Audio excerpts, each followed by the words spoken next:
Selamat pagi bagi kita semua. Marilah kita memberi waktu sejenak untuk mendengarkan firman Tuhan dan memohon kekuatan kepada Tuhan di dalam doa. Kita berdoa. Kami sungguh bersyukur Tuhan pada pagi hari ini atas segala pemeliharaan-Mu dalam kehidupan kami.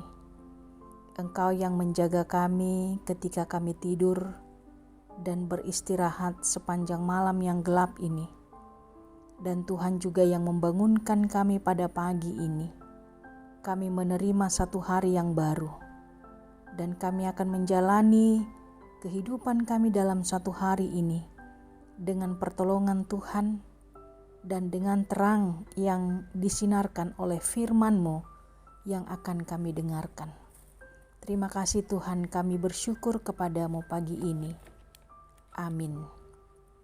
Firman Tuhan pada pagi hari ini, Rabu 20 Maret 2024, tertulis dalam 1 Korintus 1 ayat 3, demikianlah bunyinya. Kasih karunia dan damai sejahtera dari Allah, Bapa kita, dan dari Tuhan Yesus Kristus menyertai kamu. Demikianlah pembacaan firman Tuhan. Saudara-saudari yang terkasih dalam nama Tuhan Yesus Kristus, setiap manusia diberikan Allah anugerah dan damai sejahteranya. Hal itu dijelaskan Rasul Paulus dalam suratnya kepada jemaat Korintus. Paulus melihat bahwa warga jemaat Korintus memiliki limpahan kasih karunia Tuhan. Limpahan karunia Allah kepada jemaat Korintus membuat Paulus tidak henti mengucap syukur. Karena itu hendaknya jemaat Korintus juga dapat mensyukurinya dan jangan membuat mereka menjadi sombong. Jika mereka dapat melayani Tuhan, itu bukan karena kehebatannya, melainkan hanya oleh kasih karunia Allah. Banyak permasalahan terjadi dalam persekutuan jemaat di Korintus. Ketika Paulus melanjutkan pelayanannya ke tempat yang lain. Sebagai jemaat yang masih muda, tentu sangat rentan terprovokasi oleh orang-orang yang ingin menjadi pahlawan dalam jemaat.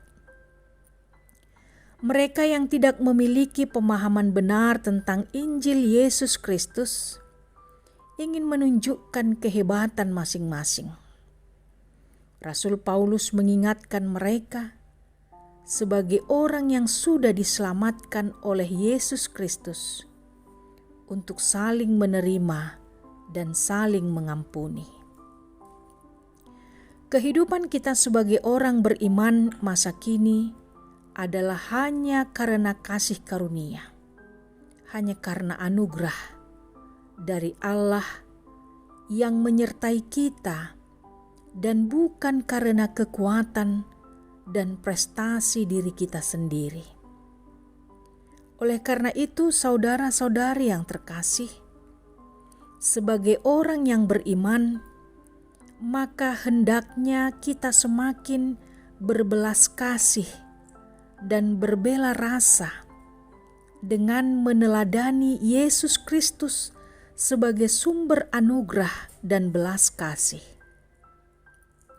Kemudian marilah kita juga mengaminkan dan menghayati bahwa Allah melalui Yesus Kristus telah mengusung damai sejahtera dan meminta kita menjadi pelaku damai sejahtera di tengah dunia yang suka dengan pertengkaran dan penuh dengan kesombongan.